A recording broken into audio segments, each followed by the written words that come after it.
Jim Trebbien and his guests to come up to talk about food history. So I'm very excited about this. But my name is Jim Trebbien, and I'm the Dean of the Culinary Arts program out at Metropolitan Community College. And if you've never been out there to tour or eat, I invite you to come out and see the place. It's an amazing place. We're at 32nd and Sorensen.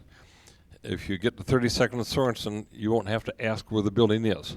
You will see it, and it stands out, and it's very prominent there.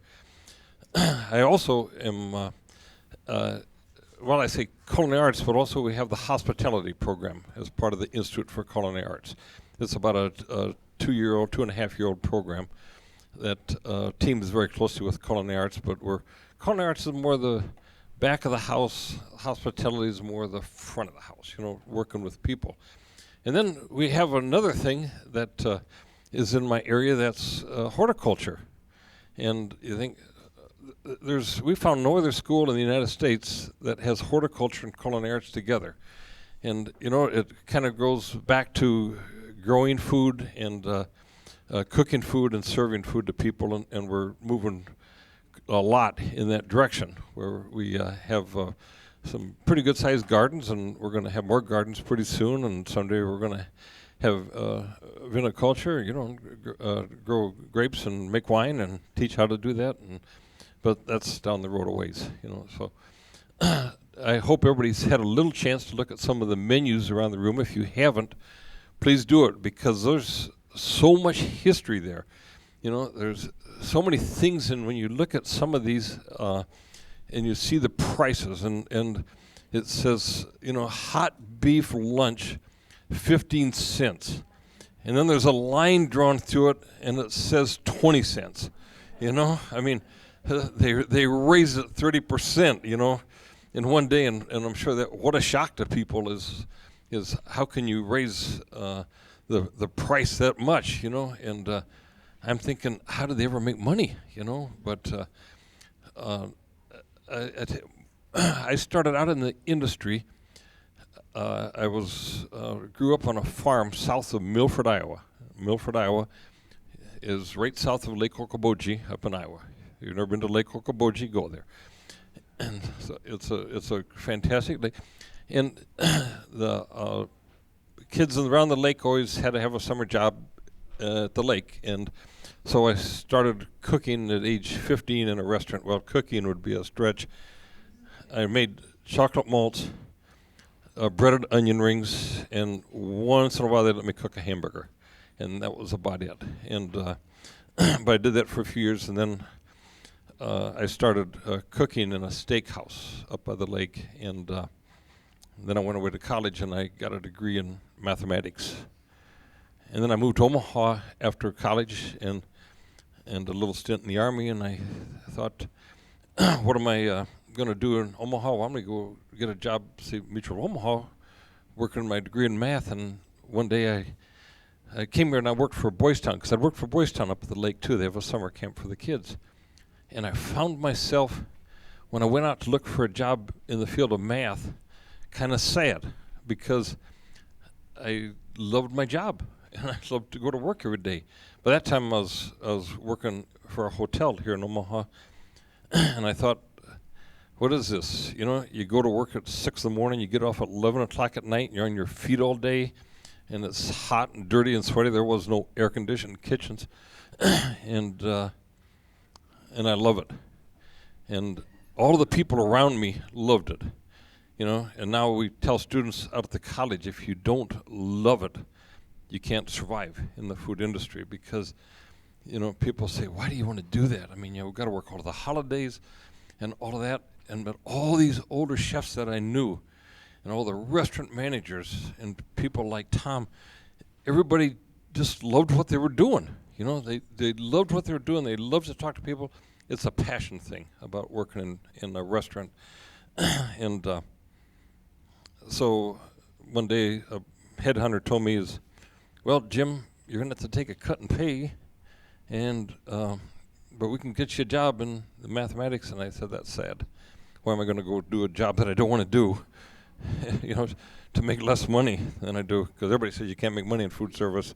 Well, it's a little hard, but you can do it, So I started working with a lot of people in the industry that had such a great background. I know a guy. He's long passed away, but he was there the night the Reuben sandwich was invented in Omaha. I mean, the Reuben sandwich. He told me the whole story. Reuben Kublikowski was sitting out in the room, in the dining room, and the chef El Buddha and a friend of his was there, Richard Bolenpritty, and they're both in the Omaha Hospitality Hall of Fame as well as Tom is, and about 95 other people.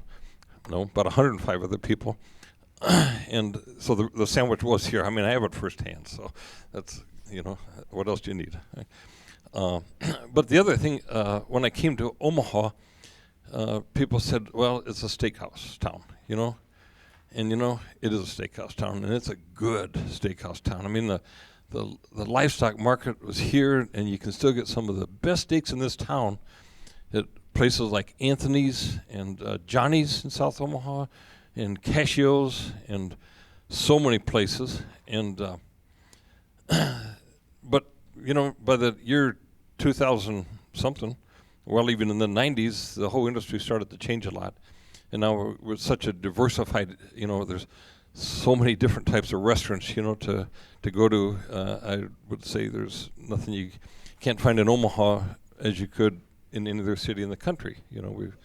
We've evolved a lot, but I still go places. You go places, and people say steakhouse, steak town, and that comes out of our rich heritage, of South Omaha on that. But I want to say too is one of the other places that I found right away was the Hilltop House. I don't know, anybody ever been to the Hilltop? Younger people, you weren't to the Hilltop House. Now I think it's an office building. But it was one really, really cool restaurant to go to up at, I think, 50th or 51st and Dodge. The building's still there, 49th and Dodge. Thank you. Yes.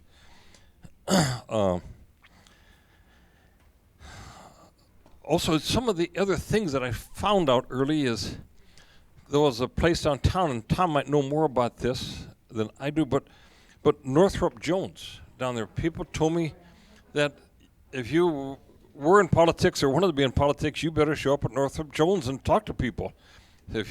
Because there's one thing I found out about food too is people that tie food and communication together. Like it is about good food, but it's also a lot about good service and about chances to talk to people. So obviously Northrop Jones was founded on good food. I don't know about the service. I never could get a good feel of it, but it seemed like a hectically crazy place. But you could always find people to talk to down there. Or the Fair Deal in North Omaha was the same kind of place. I worked for a couple years at Brandeis downtown, and the tea room. I mean, that's where you went to shop, and over the noon hour, there was some guys in there, but it was a lot of ladies and their daughters that would go in there and eat at the tea room, and it was kind of a little romantic place, even in a way, over the noon hour. And people would come from miles and miles around to go to Brandeis at Christmas time and to see the display on the 9th floor, and then also go to the tea room, have tea. Or you could go to the lunch counter. Or you could walk under the tunnel right to the north and go to Woolworths, who also had a lunch counter. They better get there. And I think one of their menus is hanging here too. I think they have sandwiches on there for 10, 15 cents, and you get a dish of ice cream for a nickel and all that kind of stuff there.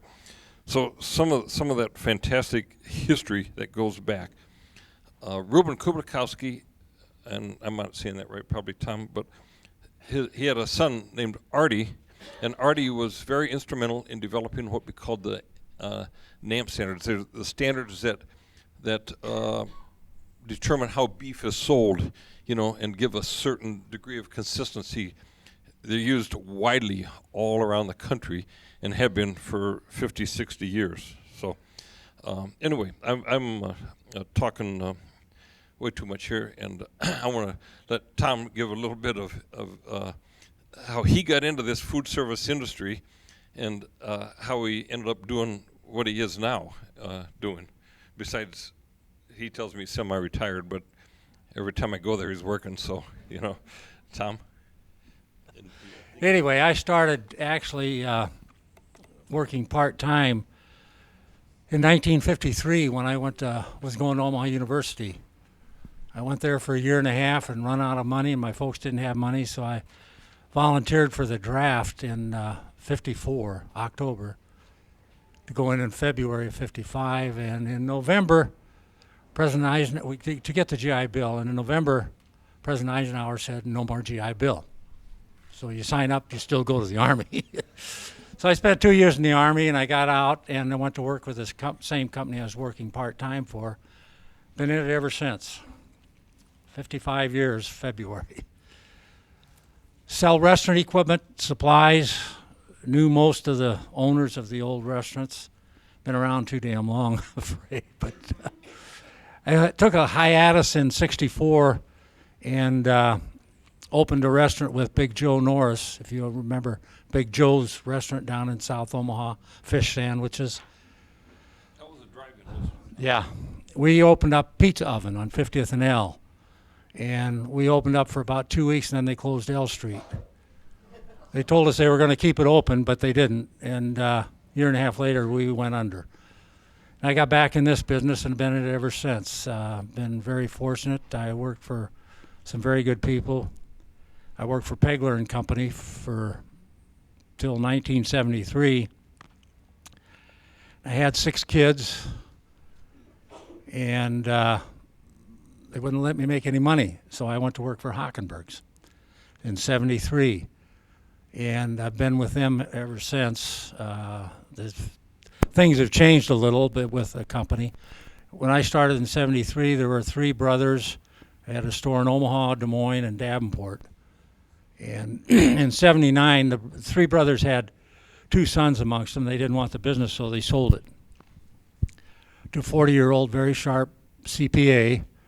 In 3.5 years, at the time, in 79, we were the 13th largest dealer in the country. 3.5 years, this guy run it into the ground. And Godfather's was our biggest customer in Omaha, and I talked Godfather's into buying the Omaha branch and the inventory from the other stores. Well, we did that, but 30 days later, they sold out. To Chart House, which became Diversifood, which was the single largest Burger King franchisee, and Pillsbury took them over. So we sat in limbo here in Omaha for a year and a half. Pillsbury didn't know what to do with us. They had big restaurants, but they didn't want to use us. They didn't think we knew what we were doing.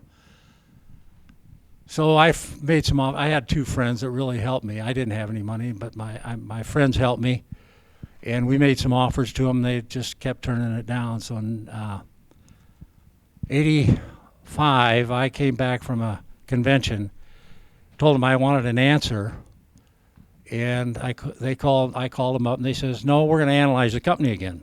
Okay, I quit. So I quit, and they didn't call anybody at the company.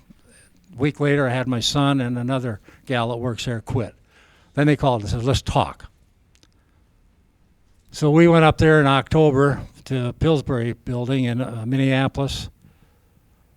My partner and I were sitting there talking, and the guy says, well, how much you want to give us for the company? And we said, well, we gave you, we made offers. What do you want for the company? It took 20 minutes to tell us they want $2.2 million for it. This is no kidding. My partner was sitting there. I said, Kevin, you got any questions? He says, no. Do you? No. We got up and walked out. Didn't say a word to him. Guy came running down the hall and caught me. He says, call me Monday. I think we can make a deal. Well, in December of 85, we bought the company.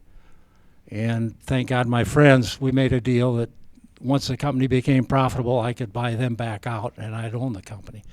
So we've owned it since 1985, my family. The kids run the company now. I have 2 boys working, my daughter and her husband, running the company, actually. We're very fortunate. We have Omaha, Lincoln, Des Moines, Minneapolis, Kansas City. We have an office in Atlanta, Georgia, one in Fargo, North Dakota, Austin, Texas, and we're getting ready to open a store in Denver. And that's where I am right now. If you folks have any questions, that's pretty much my story. But I've been in like I said, I've known a lot of the owners, the people in the industry for years, and Jim is right, when it's a relationship industry. You get to know people and you appreciate them, and you love to talk to them and learn things. Tom, I got a question for you. Shoot. The equipment in the restaurants. Yes. Your earliest memories of how they cooked food in restaurants to maybe what's coming out now. Well, good Lord, back then, you had a range with an oven, some burners on top and an oven and a griddle maybe, fryer. That was pretty much it. Today, everything is progressing towards what they call a combi oven. I don't know if you folks have heard of those. It's a combination convection oven and steamer. And believe me, I have a hard time talking my people into trying to talk the restaurant owners into spending the money because they're expensive. But they give you excellent food results. They really do. And I was fortunate enough to have a trip over in Europe about 5 years ago. And that's where the combi started, was in Europe, because they don't have room. They don't have space, so they made two pieces of equipment into one. But anyway, almost every restaurant over there had a combi oven. Even the little bars that served sandwiches had a small combi oven. And the American people are finally starting. Yes, ma'am. I'm an old timer, so tell me what a combi oven is. A combination of a convection oven and a steamer. Okay, what's a convection oven? It's an oven with a blower fan in it. You've never heard of a convection oven? I've never eaten. Really? They've been around a long time. Okay, no, you take your gas oven, put a fan in back, and blow the air around. It speeds things up, actually, is what it does. And the steamer gives it that much quicker reaction because steam heat is the hottest heat you can get. And the combination, that's where they get the combi, really enhances the food, does it faster. The quality is just really great. Jim? Tom, when you would walk into a restaurant 50 years ago, when you were just start getting in the industry and you would see the chef in there, what would the kitchen look like? I mean, what was there was many more people in there. Kitchens were bigger. They were more departmentalized. Maybe pantry over here and the. You're talking about the big restaurants, Jim. Yeah. Small mom and pops, they weren't that way. But I can remember painted bases on the kitchen, stainless top, heavy stainless. Now everything is lighter, cheaper. Not always the best, but dollars count. So people have to watch what they spend. But yeah, I don't know how to answer that, Jim. The refrigeration has come a long ways. The freezers, the walk-ins. I always made a point when I was out selling, when I started, to walk in through the kitchen so I could see what they were buying from my competitors. So I'd know what it is. And you'd meet the busboys and the chefs and the dishwashers and everything. And, by God, these people grew up to be owners. Because it is. The restaurant industry is a very unique industry. You get into it, and like as Jim mentioned, you really make friends with the other people. Yes, ma'am. I have a question on the combi oven, if I can go back to that. You're saying that it's expensive now for the commercial market. Is that like $15,000 expensive? Or up.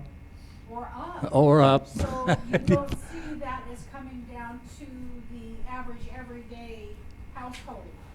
That's interesting you say that. I just saw an ad for a Thermador oven, combi oven. I don't know what the price would be, but I'll bet it'd be over 10 grand. For home use, Tom. For home use. For home use. That's the first ad I've ever seen for homes. So it's just a matter of time before it comes to the residential, or will it ever just never? I doubt if it will, because it's going to be so expensive. I really don't think so. Yes, ma'am. It's so expensive. Combination, of the steam. You have a steamer and an oven, the combination, and all of, the computer works with it now. Everything is computerized. As a matter of fact, you touch a button and it'll cook your chicken. You touch a button, it'll cook a roast. Everything is computerized in it. And the smallest one, I think, is around 11,000. And then they go up to 40,000 for the kitchen, the hotels. If you want to see a commercial one, come out to the college someday. We have 3 of them actually in our kitchens. And Jim knows what they'll do. yeah. Actually, it's really unique. I think they had it set up at the Cisco show. I don't know if either of you. Yes, they did one at Cisco. I don't go to Cisco shows. I mean, we also, John Hockenberg you don't supply food, right? No. Just supply food. But no, they actually made a grilled cheese, and when they cut it, it was just like toast, And then In an oven, they're making a grilled cheese. That's one of the items they demo a lot because it comes, you won't believe it. Coming out of an oven, a grilled cheese sandwich is perfect. It was perfect. It's just great. We always use that as a demo at our store. We have them in our store and we demo them. I think this is really an important thing because the way science is driving equipment drives what a chef does and how they do it. Oh, yeah. And how, there's no such thing as a restaurant that doesn't make money. And people say, well, there's nonprofit places that sell food. No, that's an IRS classification because everybody that makes food has to make money somehow. And so you have to bring in more money in than you sell, and if you can do it with better equipment and get the same flavors and the same profile, the same crispness, tenderness, whatever you want in new food versus old food, Yes, sir. You had a question? Yeah, I'm just going to comment that if I'm understanding correctly what it is that you're referring to, that there's what's known as a chef's catalog. I mean, that's what it's called, and they send it out through the mail. I've never seen any type of advertisement for it. They simply send it out to you, or else you can shop online. But they have convection ovens in there for sale for the home, and they aren't cheap, obviously, but they're not that expensive, and they're kind of like tabletop food. But that's a convection oven only. Yes, it's a convection oven. So what, you're talking about convection and Steam. And the steam making the combi. The price goes up, but honestly, the quality of the food coming out of it is there. okay. And that's what, yes, sir. In your years going back to 1973, people going into the restaurant business today, in your estimation, have more or less experience in the food industry? In other words, Probably, I'm going to answer this because chains came in after that, basically, and really took over. Most of the people that get into chains today have no experience in the food industry. They buy a franchise and start, and the companies help them. I don't know if you folks have noticed that Chick-fil-A just opened up a couple of stores here. I went out there yesterday at 2:30, and my God, it was jammed. But those owners have never been in the food business before. one other question. So you compete against a national firm such as Cisco. How does an independent, even though you've got all these locations, compete when the majority, in my estimation, of new restaurants are chain restaurants? We have better people. Pardon me? We have better people. No, Cisco is on their way out of our business. They don't do equipment per se anymore. They still do small wares, but Lincoln, Nebraska is the last Cisco in the country that still has an equipment department. And that's, they're a $40 billion a year company. And I'm sure that Lincoln, that's my thoughts. But anyway, any other questions? I'm sorry. Yeah, we got one in back over here first. I missed the name of the company that you work for now. What are your franchises? Tom owns Hockenberg's Restaurant Supply. Oh, that's it. My company is Hockenberg's. Okay, thank you. Yeah, I'm not sure who had name up here. One of you guys. You were talking about the ovens. Do you have like a microwave you can buy like that? A microwave like that? No, they don't make them. They do make speedier microwave ovens now. Huh. $5,000 and up.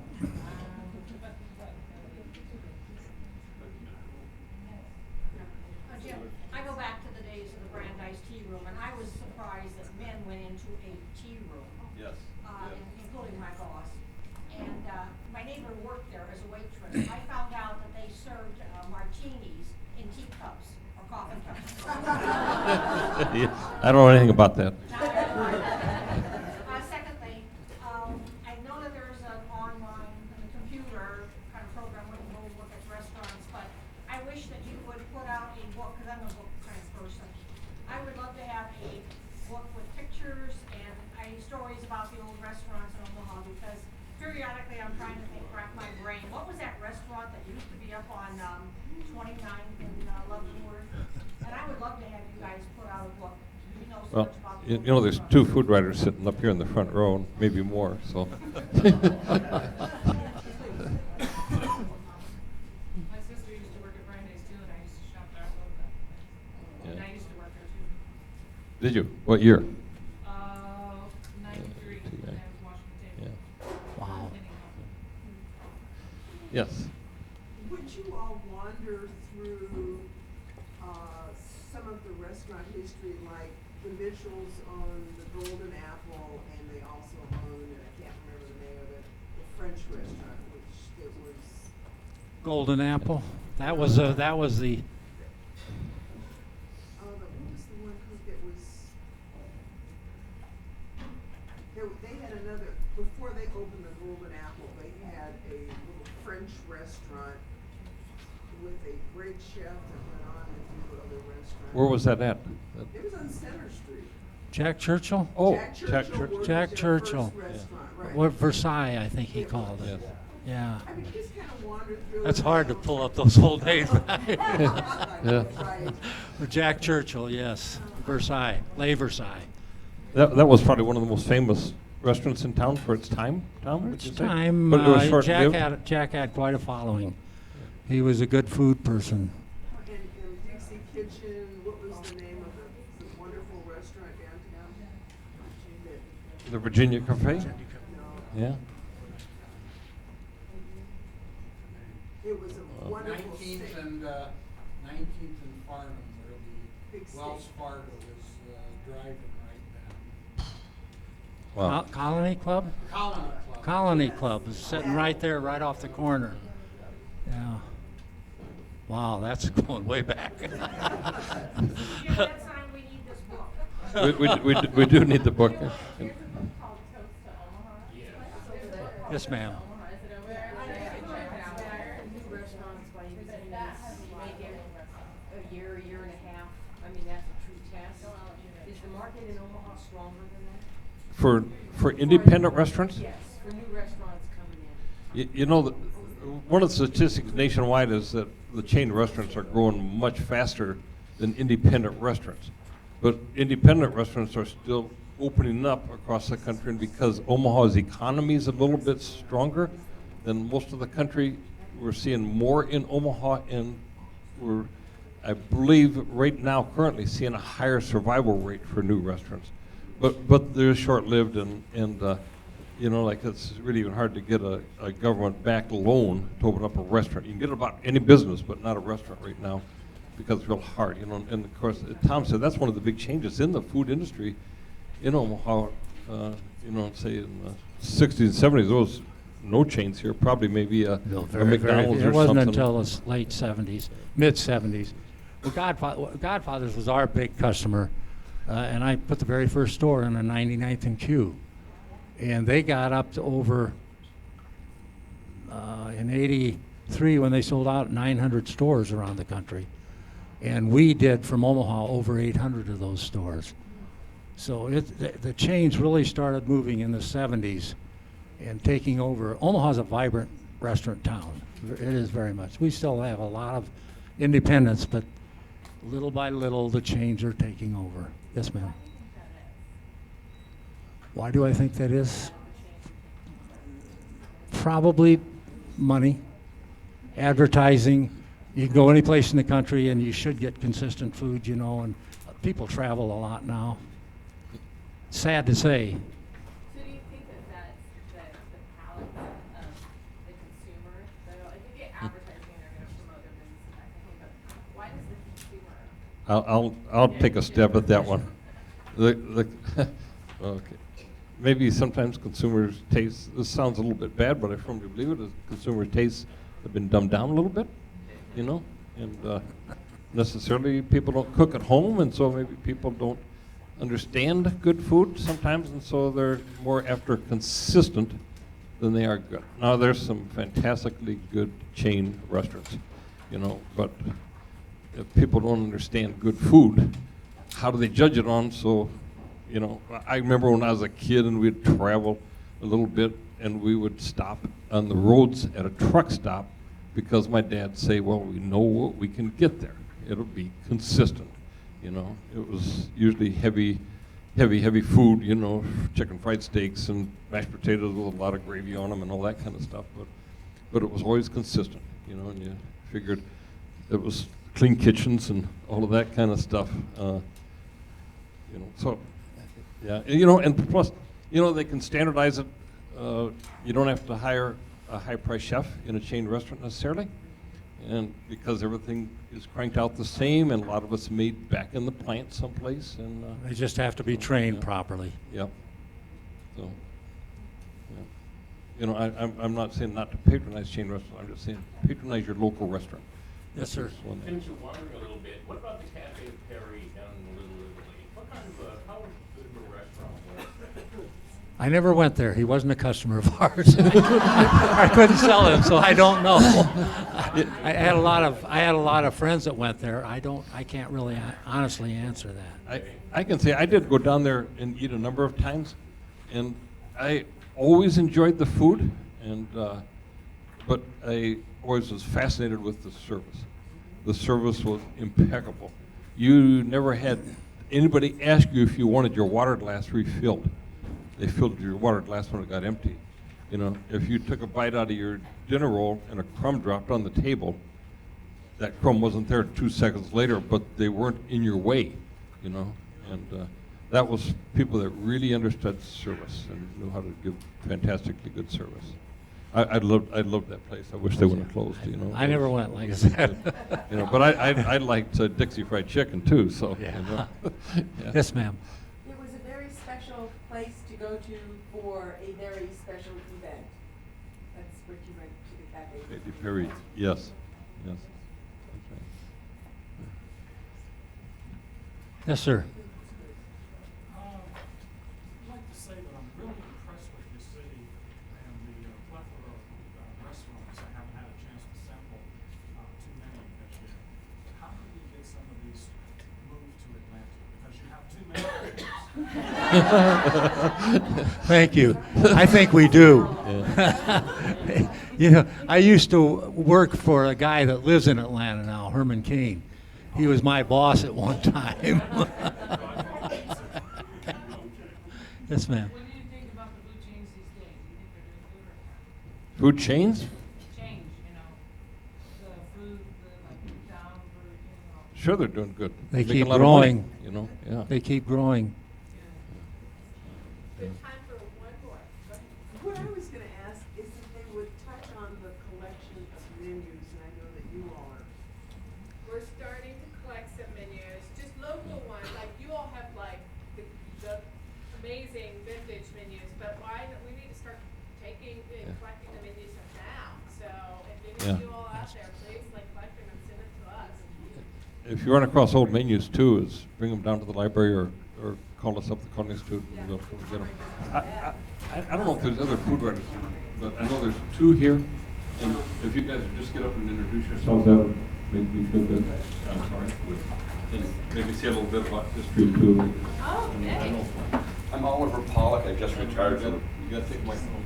I'm Oliver Pollock. I just retired from UNO, and I taught a course in food history, and it was great. But I came to that food history in the last year of my teaching there for 38 years, sort of grown. And I was born. Some people eat to live, and I live to eat.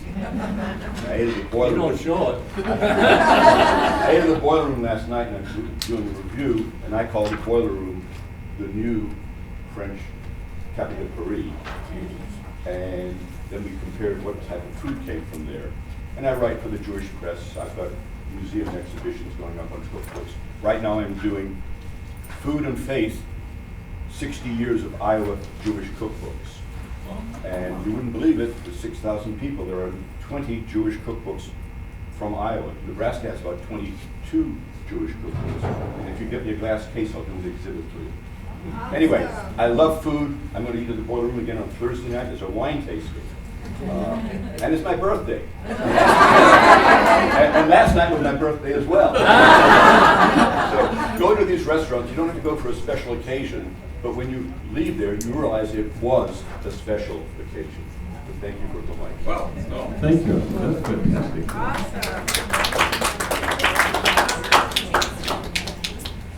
I'm Summer Miller, and I have been writing in Omaha since the early 90s, so it's pretty much been my main job. I've written about food or gardening along those lines. So currently, actually, based out of Edible Omaha, and I'm a featured writer for them, and then I also do a lot of coverage for the Reader and then some national food work. So sometimes I'm out scouting for different national magazines and hopefully trying to shine a spotlight on some of the great things that we have here. I'm born and bred in South Omaha, so and now I live out in yeah. And so I've been to your store, and I remember the stockyards and things like that. So so I'm always trying to promote some of the great things that we have going on here. And so I feel really fortunate to have that as my job and be in a place that offers such a great opportunity. So, Thank you.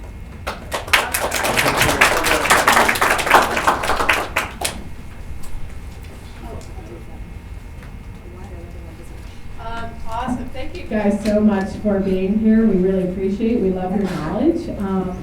And it's now time for lunch. So lunch is like to the back. We have Reuben.